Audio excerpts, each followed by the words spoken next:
وقتی دیگه هم برادر در صحبه آمدن مولاش میگه که بسیار غلام خوب است، غلام باسواد است، غلام پاکدامن است، غلام امانت نگهدار است، غلامی هست که در واقع جوانمرد است، غلامی هست که در واقع از عهده همه کار میبرد. غلام هم صدا میزد. هر کسی که میخواهد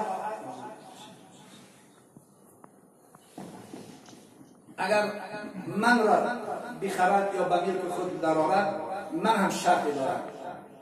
مردم گفتن سبحان الله، تاریخ یاد نداره که غلام در حالت فروختن شرط برای خریداراش پیشکش کنند. چند تن گرد جمع شدن، چه شرط دارید؟ آیا برای تو لباس خوب کیه؟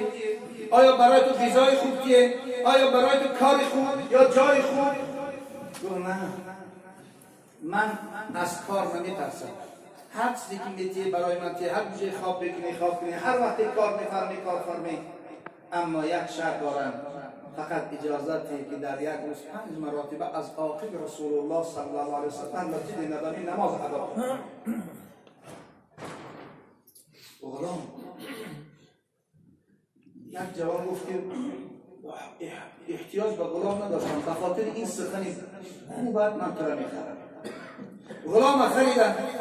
همیشه در عاقب پیغمبر خدا از عاقب رسول الله صلی الله علیه و نماز میخوندن. حضرت رسول الله صلی الله علیه و نماز که تیار میکردن، یک بار با چهره زیبای صحابه نظر میکردن و هر کسی را که نمیدیدن از حال او پرسان میشدن.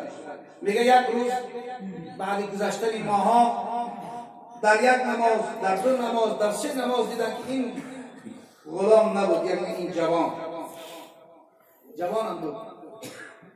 حضرت پرسیدن که یک جوان میشیش 3 نماز است که نیست، کی خبر دارد؟ همسایش گفت که من، او بیمار است. و پیغمبر خدایا رحمت الله علیه حضرت میگه از جاش بلند شید، گفت پس چرا منو خبر نکردی که او بیمار است تا به عیادتش روید؟ 2 مرتبه این مرد گفت سبحان الله، حبیب خدا، پیغمبر آخر زمان، گفت او غلام است آخی، تو پیغمبری نخور تو که میگه چنان حبیب خدا را از این کلمه صد رسیدش که گفت هر کسی که 5 وقت نماز در مسجد ادا میکنه حق بالاتر از اون دارد که من رسول الله به عیادت شد. کسایی که موی سفیدای نورانی باباهای عزیز وقتی که 5 وقت نماز میآیند و با سبب بیمار شدن دیگر نمیتوانند بدانند که روح پیغمبر شما را به عیادت میآید. اینا ایمان داشته باشید. میگه پیغمبر خدا نماز تیار کردن، کسی نگو راه بلدی که نداریم خبرش کنیم. رفتم به همون جای کدام حضرت رسول الله صلی الله علیه وسلم عادت داشتن هر نفس، هر رفتار و گفتار او برای آینده امتش درس بود و مکتب بود. در غلام تق تق کردن، نزدن، ندر آمدن، در صدا زدن. وقتی در صدا زدن غلام بیمار بود، بستری بود، صدای شکسته داشت، با یک قلب شکسته و صدای شکسته گفت کیستی؟ صداش تیل پس بود، بیمار بود. گفت کیستی آخی؟ در کشاده است. حبیب خدا نشنید، 2 مرتبه صدا زد. اندکی صداش بلند کرد، بازم پیغمبر خدا نشنید، 3 مرتبه صدا زد. بعد از آن با تمام قوه را جمع کرد بیمار و گفت آخی کیستی در آمدنگی؟ من بیمار هستم، از بستر بلند شده نمیتونم. پیغمبر خدا از پشت در گفت من هستم، رحمت للعالمین، پیغمبر آخر زمان، صاحب شریعت. غلام با مجرد نام رسول الله را شنید، درد فراموش در جاش قریب خیست. سبحان الله. شما یک بار تفکر کنید که درکشای بدونه در پشت در حبیب خدا استواره است با چند صحابه. غلام خدا در آغوش پیغمبر خدا پرتافت، حبیب خدا را بوی میکشید و میبوسید. یا رسول الله، پدر و مادرم فدای قدم تو باد، چی شد که شما بدن کلبه من و غلام آمده؟ حضرت گفت که فهمیدیم از بیماری به عیادت خبرگیر اومده. گفت سبحان الله، مرحبا. برای گفت در آمدن گفت حضرت جان، حبیب خدا رحمت للعالمین، پدر و مادرم فدای تو، اجازت به خاطر تشریف قدوم زربای تو 2 رکعت نماز خوانم. گفت باشد. 2 رکعت نماز خوان. این صاحب کتاب یعنی نماز عاشقانه میگه به مجرد که در رکوع رفت سر در زمین زد و سبحان ربی الاعلی، ای پروردگار الان رحمت للعالمین پیغمبر نازنین و زیبای تو شیر روز قیامت میدان حشر یعنی رحمت للعالمین شفیع روز قیامت در ایمانی من است که من هیچ چیزی ندارم برای تقدیم کنم به جون جان عزیزم. خدایا به خاطر تشریف قدوم این حبیبت خدای جان من گیر. دیگر هم تو ایستاد کدوم صحابه بعد گفت بس که سخت بردار چون بودن بر وقت جان به جناب خالی سپارید است. باز میگم کسایی که این روز محبت به جماعت دارند، محبت دارند که در جماعت شرکت کنند، روح پیامبر به عیادتشون می‌آید. در زمانهای تابعین وقتی که در یکی از جنگ‌ها غزاها یک مرد فارسی را پلنگ گرفتن مسلمان او را بردنش به مدینه. وقتی به مدینه بردنش او مسلمان شد. وقتی که مسلمان شد او را آزاد کردن آزاد، چون که مسلمان شدیم مسلمان که شود در دین ما هر کسی ما او را آزادش میکنیم تو آزاد. این مرد فارس همونجا محنت کرد به تجارت شروع کرد و از همون مردم همونجا یک دختره که همون گرفت و یک فرزند به دنیا آورد که از عالم گذشت. نام فرزند شکر مظفر. مردم فارسی نامها دارن مظفر. این مظفر از خردسالی با همون شغل پدرش تجارت مشغول شد. اینم به سن بلوغت رسید و یک دختری را هم به خواستگاری گرفت. مادرش هم به اندک مدت گذشت. یک دختری را به خواستگاری و دختری صالحه را یافت و ازدواج کرد، نکاح کرد، گرفت. یک چند ماه زندگی کردن که وقتی در مسجد نبوی بودن اما حالتی امپراتور روم میگه به شام که سوره امروزه است هجوم کرد مملکت مسلمانان. معزینی مسجد نبوی اعلام کرد برادرها برای دفاع وطن، برای دفاع ملت، برای دفاع دین ما باید بخیزیم. هر کسی شرایط داره که دشمن مرز و بوم وطن را ویران کرد و درآمد در خاک ما. این مظفر گفت که اکو وقت خدمت آیله کلان ندارم، فرزند ندارم، تایم خودم اصلا همسر میرم یک سوزان خدمت نمیم در دین و در ملت.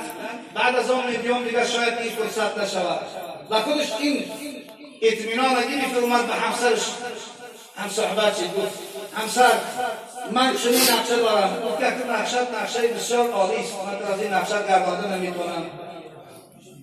گفت که تباشد برادرات فیرات در این شهر من یارو رفیق و خویش اقربا کی ندارم. یک برادرش فیرات کرد 30,000 تنگه داشته. 30,000 تنگه را برادرش داد. گفت این الان مسجد نبوی که هم تعمیر شد، همین خانه های ما که خاصی هستند بگیری یک زمانوی شکنی، این به این هم میرسد، به نفقه خواهرتون هم میرسد، به شما هم میرسد. اکنون من یک سوزان خدمت نیم انشاءالله میام این و شما را همه را به خدا سپاردم. گفت بله هم میره قدرت دار در جنگ پلی میرفتن میگیرن خود اپالیس که آس را کشی میارن 18 سال پلی میشه.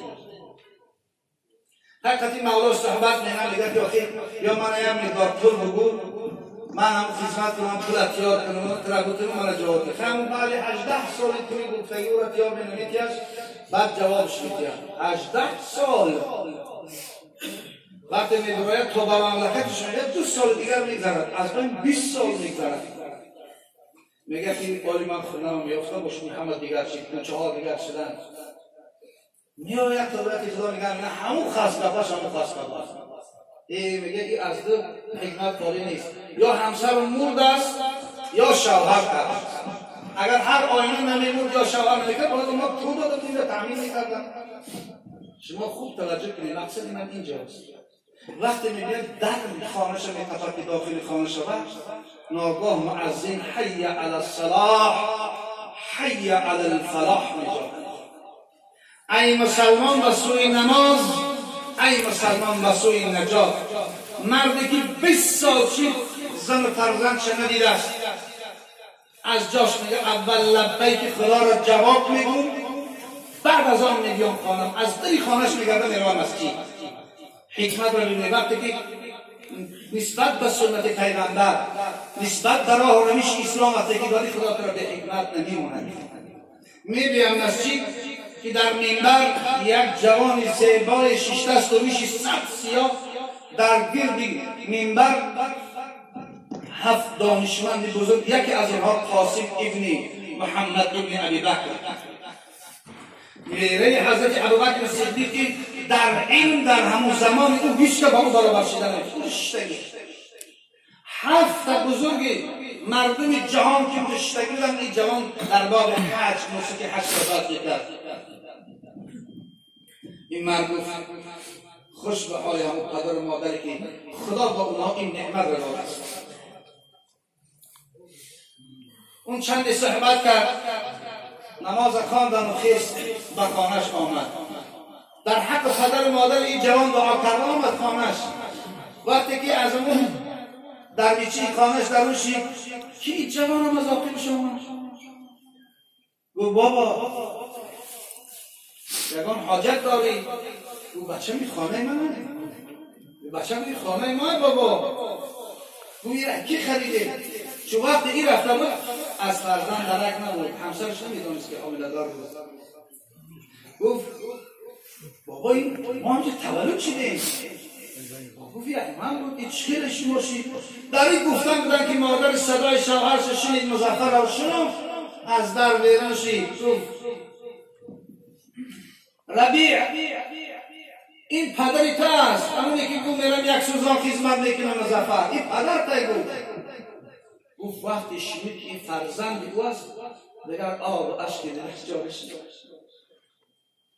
باور کنید اگر همین شاید اگر نمیرفت به نماز این نعمت خدا نمیدادش. ندادش برای انسان تاریک الجماعت نداد، هرگز خدا نداد. میگه در آغوش گرفتن همدیگر را داخل خونه شدن، همدیگر را تماشا میکرد. این شکرانه میکنید پروردگارا این چی نعمت بود، این چه رحمت بود که خدا به من تو این نعمت دادی. چند مدت 6 سنه بعد از آن رو به همسرش کرد و همسر اما برای تو 30,000 پول داده بودم که خونه ها را تامین کن، برادرات فرار کردم، کجا شدی تو؟ گفت همین 30,000 کمی. از زمانی که طرفتی من نمیدونستم دوا بوده است، این دشتم اومد معلوم شد. وقتی به دنیا آمد پیش بزرگترین دانشمندا از جمله پیش قاسم ابن ابوبکر بردیمش، پیش دیگران او را عقیقه‌اش کرد و موهاش سرش تراشیده. او را بعد از آن در پیش همین 7 دانشمند عالم او را بردن، هر یک ازش با سر و لباس و با چیزهای بسیار علم آموزان. این همین اگر با دعوا داشته باشی بریم جو قصد اینجوری که میگه به خدا قسم مردی تو جوان مردی تو خدمت از من هست. چون من این وقتی در منبر دیدم گفتم خوش به حال همون پدر و مادری که خدا همینطوری فرزند دیا بمری دست در کار بالا. این به خاطر جماعت پدرای عزیز، مادرها، برادرای عزیز، پیغمبر خدا میگه لعن کن یعبدون ابن آدم رصاص مضاف خیر له من یسمع نداء ثم لا یجیب. پیغمبر خدا قسم میخورد، قسم به اون ذاتی که جان من در روی دیگر اوست، اگر در گوش بچه ها در سر آب کرده ریزند او خوبتر است از آنی که صدای معزین بشنده به نماز نمیآید. برای کدامی که شرایط داری در خانه نماز نخوانید، بیاید در جماعت کنید، خصوصا در مسجد 5 وقته که اگر یک رکعت نماز با 27 باشد در مسجد جمعه 500 است. 4 رکعت نماز مسجد جمعه به 2000 ثواب در خانه خواندگی میشود. مگر هم 2000 نماز کنی که بعد برابری شود. برای همین نمازاتون کوشش کنید که همیشه خدا به جماعت ادا کنید. جماعت رحمت است، جماعت برکت است، جماعت نصرت است. بعد از آن 4 کسایی که خداوند در روز قیامت اونها را از این آتش، از این سوزناک حول قیامت در تحت سایه نگرفته است. و رجلان تحابا فی الله اجتمعا علی ذلك و تفرق علیه. یعنی چهارم کسایی هستند که جوان‌ها هستند یا مردها هستند یا موسیقی‌ها هستند یا مردمی هستند که جمع میشن به خاطر خدا و جدا هم میشن به خاطر خدا. امروز جمع شدیم ما برای چی است؟ به خاطر الله است، به خاطر عبادت کردن پروردگار است، به خاطر آن آمده که خدا میگه برای ما که نماز روز جمعه را ادا کنید. به خاطر خدا آمده، هیچ کاری جا پول نمی‌کنه. بنابراین جمع شدن به خاطر خدا و جدا شدن هم به خاطر خدا باشه. یعنی دوست می‌دارن، دوست داشتن هم به خاطر خدا باشد، دشمن شدن هم به خاطر خدا باشد. یک صحابه پیش پیامبر خدا آمدن گفتن حبیب خدا من شما را و ابوبکر صدیق و حضرت عمر و حضرت عثمان رضی الله تعالی عنهم اجمعین را دوست می‌دارم. پیغمبر خدا چه گفتن؟ نعم من احببت. هر کسی را دوست داری در قیامت با هم هستی. کوشش کنید که دوستاتو، رفیقاتو، اونهایی که دوست می‌داری در حیات با اونها می‌خواهی که زندگی کتف به کتف هم دیگر باشد، باید تو از مرد صالح باشد. بعد دین در جنازه خیلی در واقعیت دوستای ناصالح صحبت هم داشتن. یعنی کوشش کنید که دوستات باشد. وعن معاذ ابن جبل قال رسول الله صلی الله علیه و سلم سمعت رسول الله صلی الله علیه و سلم يقول الله تعالى وحببت محبت لما تحابين فيها ومتجالسين فيها ومتزاورين فيها ومتبازلين فيها. پیغمبر خدا فرمودند از زبان خداوند که بس محبت خدا و محبت پیغمبر خدا برای کسایی میشود که اگر کسایی که به خاطر هم الله در یک جا جمع شوند، به خاطر الله هم دیگر را دوست دارند، به خاطر الله تجارت کنند، به خاطر الله هم دیگر یاردان و کمک کنند، خدا اونها را واجب است میگه محبت کنند به خاطر خدا. همه کار به خاطر الله باشد. این روز که متاسفانه دوستی ما به خاطر منصب است. به خاطر اگر بدونید که یک جوان پولدار باشه دوستی میکنیم. مال یک روز یک واعظ گوش کردم میگه یک جوان بسیار دایی به دولت بود، بسیار دارایی دولتی دنیایش کلام بود، یار و رفیقای بسیار داشت، حتی بیگم میامد خانه‌هاش جای دیگر دوستاش نمیرسید. میگم این آدم با گذشت ایام میگه یکی از بنکرها شده همه دولت سلطش رفت. وقتی بیرون میگرامد دیگه کسی به او سلام هم نمیکرد. اگر به جای میرفت مردم دیگه در ماشیناش رو سوار هم نمیکردن. گفت این ما دیگه سوار فیسبوک. یک روز بیرون برمد فریاد کرد ای مردم من با بای شدم، با من پولدار شدم بیایید. اما کسی دیگه پیش نمیاد. به خاطر همون تمسخری که روزهای گذشته‌اش بود. باور کنید این روز محبت دوستی در چیز شدگی.